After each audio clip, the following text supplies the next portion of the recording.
TTYD partners are cool and everyone has their favorites. Some get hyped over the ferocious and hasty Yoshi, others feel their hearts melt from the naive but sweet Vivian. And everyone has their reasons. Some are more subjective, others... You poor creature. Oh, what? Are you kidding me? Mouse! entirely reasonable. And in this video, I'll be sharing my ranking of partners. There are 3 categories each partner will be judged on: personality, design, and battle. And each partner will be rated on a scale of 1 to 5. The bigger the number, the better. So let's get into it. Number 7. Miss Mouse. There really isn't a partner I dislike on this list, I love them all. But Miss Mouse sadly is the one I think can be considered the worst. I really like her design, simple as it is. The white coat with a red mask and shoes, it looks really nice. Makes her look festive. I just have a soft spot for her design really. A really cute girl, and she knows it. Her Kiss Thief is about the only real reason to use her though. And yeah, there are some niche situations where it's helpful to have, but otherwise, it suffers from basically every flaw Miss Mouse suffers from in battle. None of her moves are particularly good. Love Slap is honestly really mediocre with its low power and limit to only targets right in front of her, and every other move she has, it's not good at all. There may be some novelty to Smooch, but when it costs 10 FP to use, yeah, odds are you're not going to want the spring for that. And don't even get me started on Tease, it's such a waste. Dizzy isn't even that good of a status, and like, heck, you'd probably be better off with Dodgy Fog from Flurry because at least it's guaranteed to cast the status. Cute partner, but cuteness will only get you so far. There ain't much in the way of personality either if we're being real. Number 6. Vivian. So I'm not going to deny that Vivian is a really popular partner. She's kind, loyal, and pretty cute in her own right. And being the only partner who can claim Mario owes his life isn't a small feat either. Without her, not only will your journey end in Twilight Town, but there's no turning back either. You'd be left to wallow Twilight Trail forever, becoming an urban legend feared for the mystery surrounding your existence, while the fiend you thought you defeated reaps your reward and steals your legacy from you. It's a terrifying reality that Vivian allows you to escape from. And she's not even a very weak partner when you first get her. Maybe relative to your other partners, but starting off, she's plenty capable of holding her own. So why is she so low on this list? Well, as decent as she is when you first get her, TTYD has no shortage of strong partners, and she's merely outclassed as soon as Chapter 4 is over. Nothing in her moveset is even particularly special once she starts ranking up. Fiery Jinx is okay, but expensive, and hitting only once makes it pretty unappealing when you zero in on your other options. The only time you reasonably would use it is Chapter 5, and Koops just does her job so much better. It's not even that good for Cortez when Flurry's Guild Force permanently can remove Cortez's weapons as opposed to temporarily knocking them down. And after Chapter 5, it's unlikely you'll find much meaningful use for Fiery Jinx when Yoshi's Stampede is online, as it's basically a 6-hit screen-wide power bounce. But the biggest problem I have with Vivian is actually how she, and by extension Beldum, were written in the remake. Instead of being lovably naive and meek, Vivian comes off as conceited and defiant, which are bad traits for a character that isn't written with that personality type in mind. Seriously, making me empathize with Beldum is not something you should ever do, and she's an actual sociopath. But that'll happen when you make Vivian the only person who's vocal about how she wishes to be identified to the point of coming off as obnoxious.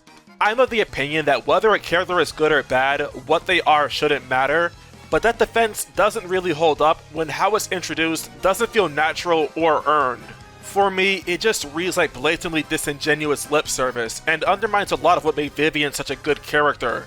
With better executed writing, she'd be at minimum like 3rd place, because she definitely had the potential. It just wasn't properly tapped into. Number 5. Flurry. I love Flurry's design so much. Some may find it an eyesore, but it's just so funny to me how a character like her can exist in an E-rated Nintendo game. Unfortunately, her personality leaves a lot to be desired. There looked to be something in Chapter 2 before entering the Great Tree, but it doesn't really see any further development unless you're aware of this one Toad Girl NPC in Westside Rogueport. It's a shame that we don't really get to know much more of her than that she used to be an actress.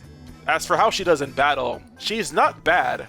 It's unfortunate that how she fights isn't really favored by how TT80's battle system works, as the meta has a lot more to do with just rushing bosses down, as opposed to patiently wearing them out over time.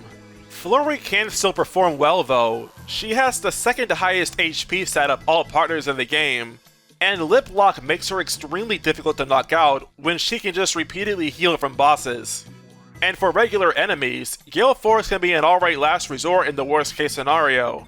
Just, you're better off using a partner better geared for offense than defense, and learning how to use enemy damage to your advantage, as most bosses in TT80 actually have at least some way to counter their AI if you know what you're doing. In that sense, Flurry just tends to be worse the better a strategy you get, but at least we can be happy some more obscure Mario enemies are getting represented. Wind Spirits are neat. By the way, if you're enjoying this video, consider clicking to subscribe. I want to see if I can hit 10,000 before the end of the year. Just saying here so I can tell my dad I'm listening to him. Alright, let's continue. Number 4. Koops. I adore Koops so much. Of all the partners, he feels like the best if judging by how well he and Mario work together. But sadly, his personality doesn't really shine very much outside of Chapter 1. He's got some good dialogue, but for the most part, is just kind of whatever regarding his personality. Also, he does lose out on some points just because he totally gives off player vibes. Dude's got a girlfriend back home, but he's sipping from his mouse. Uncool, bro. I also just don't get the jacket. Isn't it eternally spring in Petalburg? I get the reptiles are cold-blooded, but like, Cooper seems to handle the cold fine, and all he has is a neckerchief. And Koops just isn't quite as cool, sorry to say. But he more than makes up for it with his power in battle. Some may find it odd that he's ranked as high as he is, since he can't really do anything against flying targets, but I don't really agree with that way of thinking. Partners don't exist to take center stage, they're there to help Mario. And Koops is excellent at that. Basically every skill Koops has is good for one reason or another. Power Shell is an effective sweeping tool for regular enemies, and is a huge factor in beating the Pit of 100 Trials early if you're into that sort of thing. And even outside of that, his attacks just tend to synergize with Mario's exceptionally well. Moreover, most enemies with high defense are also low down to the ground, so Shell Slam tends to be the most effective move looking at raw damage. And the only enemies that can't be touched by it are immune to both fire and explosions anyway. Even enemies where he can't do much to attack, Shell Shield is there to allow Mario some extra survivability, which can be plenty if Mario chooses to be the one dishing out damage. And generally, Multi-Bounce ends up following up for Koops to help out pretty well anyway. He's like a living, breathing Swiss Army knife, great at basically everything and can function anywhere. Number 3. Bobbery. If I was judging all of the partners by how much I liked them and there was no focus on battle, Bobbery could stand to be higher on this list. I love how his backstory actually feels serious, knowing he's a widower who lost his love for seafaring. And you essentially reignite that passion within him. It's a really sweet moment. His design is also just among my favorites of partners in the game. The round body, the grey mustache, his hat, it all works really well together to show us a crusty old man who's loved and lost. Sadly, he's not really as good in battle as he is at sailing. There are some fun quirks to do with Bomb Squad, but it's difficult to keep up with other partners being the last one you can befriend. And though he's strong for base rank, odds are you're not going to deny yourself ranking up partners. And the moves he gains are pretty poor overall. Hold Fast is one of the worst moves in the game and doesn't really offer much of value when, as we've already discussed with Flurry, the meta doesn't really favor passive damage, and it doesn't even have any fun tricks anymore like it did on GameCube, where it could be used to lock Bowser into only using his bite. Meanwhile, Bob-Omb is strong, but at a whopping 9 FP, you really have no good reason to use it in battle when you have cheaper, more effective partner attacks that can essentially fulfill the exact same niche. You know, I like Bobbery as a character, a lot, but it's difficult to justify fighting with him when there are just so many better options that exist. Number 2. Goombella. Justice for Goombella. More casual players are quick to write her off as useless, but that's such a disservice to her. She's more than just being able to tattle. She is one of 2 partners in the game I would outwardly just call downright obscene in regards to her performance in battle.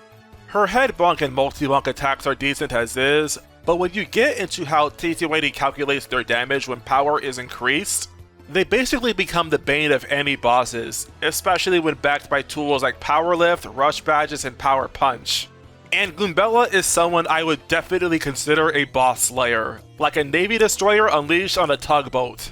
The only real downside is she's kind of a one-trick pony in battle, but when that one trick is hitting for half if not all of a boss's max HP, that's a pretty good freaking trick. And she doesn't even have to be the one doing the damage if you don't want her to.